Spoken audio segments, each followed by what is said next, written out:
Hello दोस्तों, नमस्कार। मैं सतीश कुमार एक बार फिर पहलवान गुरुदीन ग्रुप ऑफ कॉलेज के यूट्यूब चैनल पर आप सभी का हार्दिक स्वागत करता हूं। आज हम बात करने वाले हैं बीए द्वितीय वर्ष के समाचार प्रथम प्रश्न पत्र के अंतर्गत आतंकवाद के प्रमुख कारणों के बारे में। तो आइए दोस्तों शुरू करते हैं। भारत में आतंकवाद का खतरा सदैव मंडराता रहता है।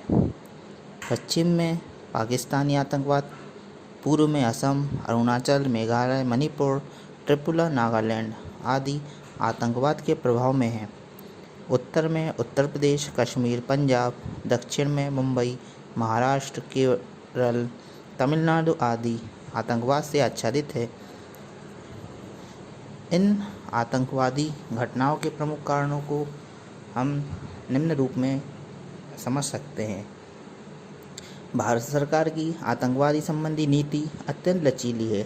इस समस्या से निपटने हेतु सरकार ने आतंकवादियों के विरुद्ध कोई कठोर कदम नहीं उठाया है। यद्यपि इंदिरा गांधी एवं मोरारजी देसाई के शासनकाल में कुछ कठोर कदम उठाए गए थे, किंतु इसके बाद जो आतंकवाद के विरुद्ध अनेक ढुलमुल नीतियाँ अपनाई गई, जिसमें लाहौर बस सेवा, रेल सेवा आदि कदम आतंकवाद को आश्रय देने में सहायक रहे हैं। इन नीतियों के कारण आतंकवादियों को पकड़ा जाना संभव नहीं हो पाया है। वे बड़ी से बड़ी वारदात करके भागने में सफल हो जाते हैं। उन्हें घुटना टेकू नीति के कारण देश में आतंकवाद से लड़ने की कोई प्रभावी योजना नहीं बनाई जा सकी है। इसी के परिणाम स्वरूप मणिपुर में नागा आतंकवादी भारतीय जवानों तक की हत्या कर देते हैं, तो बोडो उग्रवादी हजारों व्यक्तियों को मार डालते हैं एवं घायल कर देते हैं। यह सब ढुलमुल नीतियों का ही दुष्परिणाम है। आतंकवादी गतिविधियों को करने के बाद वे आतंकवादी धार्मिक स्थलों जैसे गुरुद्वारे, मस्जिद आदि को शरण स्थली के रूप में प्रयोग करते हैं। धार्मिक स्थलों पर आतंकवादी लोग गोला बारूद एवं हथियारों को छुपाते हैं। गुरुद्वारा या मस्जिद उतनी ही पवित्र है जितना कि हिंदुओं के लिए काशी विश्वनाथ का मंदिर। इस मंदिर में पुलिस अपराधियों का पता लगाने के लिए जा सकती है, लेकिन किसी गुरुद्वारे या मस्जिद में पुलिस प्रवेश नहीं कर सकती, क्योंकि पुलिस के प्रवेश करने से गुरुद्वारे और मस्जिदों को पवित्रता नष्ट मानी जाती है। हजरत बल दरगाह तथा स्वर्ण मंदिर में आतंकवादी शरण पाते रहे हैं। आतंकवादी लोग अपने को सुरक्षित रखने तथा अपनी गतिविधियों को अंजाम देने के लिए पुलिस और प्रशासन दोनों से मिले रहते हैं।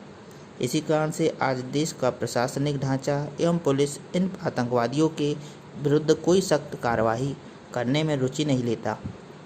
हमारे देश में लचीली कानून व्यवस्था के कारण भी आतंकवादी गतिविधियों को बढ़ाने में सहायता मिली है। आतंकवादियों पर अंकुश लगाने में केवल सेना ही सक्षम है। इसके अतिरिक्त पुलिस एवं प्रशासन कुछ भी करने में अपने आप की अक्षम पाती है। कश्मीर और असम की पुलिस इन आतंकवादियों का कुछ बिगाड़ नहीं सकती। इसका कारण यह है कि पुलिस तो अंदर से इनके साथ है। इतना ही नहीं, पुलिस तो आतंकवादियों की एक सहयोगी संस्था के रूप में कार्य भी कर रही है। आतंकवाद पनपने के मूल में स्वदेश एवं विदेशों से आर्थिक एवं सामाजिक सहायता मिलना भी एक प्रमुख कारण है। आतंकवादी लोग जन सामान्य के मन में यह बात गहराई से बैठा देते हैं कि वे लोग जो मांग कर रहे हैं वे सही है और उनके साथ सरकार का जो व्यवहार हो रहा है वह न्यायसंगत नहीं है। इस भावना के आते ही जनमानस के कुछ लोग भी आतंकवाद को सहारा देने लगते हैं। जो लोग चुप रहते हैं या सरकार का सहयोग करते हैं, उनके साथ आतंकवादी मारकाट तथा अन्य जघन्य हत्याएं करते हैं। इन आतंकवादियों को देश विदेश से आर्थिक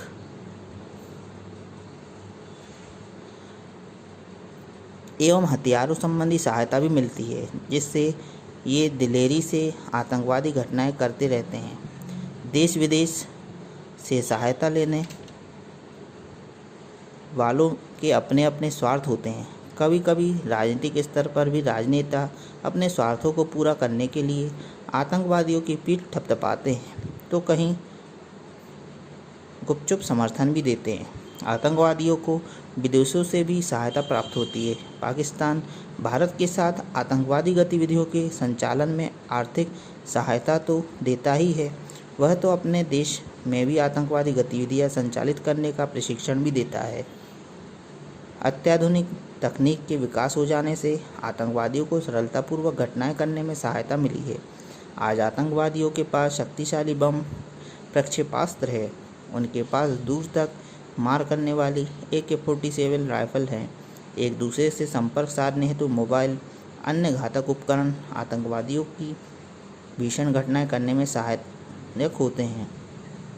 इन उपकरणों का सामना भारतीय पुलिस सामान्य हथियारों से नहीं कर सकती। बांसवाड़ी के कैंप में अनेक निहत्थे लोग मारे गए थे। वहां एक जवान के अनुसार युद्ध में प्रयोग होने वाले हथियारों प्रयोग किए गए थे। पूर्वांचल के आतंकवादी संगठनों के पास AK-47 राइफल रखना आम बात है। अपने राजनीतिक स्वार्थों को पूरा करने के लिए हमारे देश में राजनेता आतंकवादियों से भी समझौता करने में नहीं चूकते। सरकार में बैठे हुए अपने स्वार्थ के कारण आतंकवादियों के समक्ष घुटने टेक देते हैं, जिससे देश में कानून व्यवस्था तो बिगड़ती ही है, साथ ही पृथकतावादी तत्वों को खुला बढ़ावा मिलता है। संकीर्ण राजनीतिक स्वार्थों के कारण सत्ता में बैठे लोग इन हत्यारों, षड्यंत्रकारियों एवं लूटपाट करने वालों के भी काम आम माफ़ी दे देते हैं। आतंकवादियों को बढ़ावा देने में राजनीतिज्ञों द्वारा आतंकवाद के संबंध में केवल समझौते करना ही सहायक रहा है। ये समझौते करने से राजनेताओं के तात्कालिक स्वार्थों की सिद्धि हो जाती है, जबकि प्रत्येक आतंकवादी घटनाओं के लिए सख्ती से कदम उठाकर आतंकवादियों का सामना करना चाहिए। इसके विपरीत राष्ट्रीय स्तर के नेता भी समझौता वार्ता करके अपनी ही पुलिस के हौसले पस्त कर देते हैं। गिरफ्तार किए हुए कुख्यात आतंकवादियों को भी समझौता वार्ता के बाद रिहा कर दिया जाता है तथा सेना और पुलिस को भी ये आदेश दे दिया जाता है कि अब इन तत्वों पर कोई सख्ती न की जाए, उन्हें क्षमादान दे दिया गया है। इस प्रकार से आतंकवादियों को समझौते से क्षमा कर देना उचित नहीं है। आतंकवादी गतिविधियों बढ़ने का एक प्रमुख कारण यह भी है कि राज्य सरकार एवं केंद्र सरकार में पर्याप्त सामंजस्य नहीं है।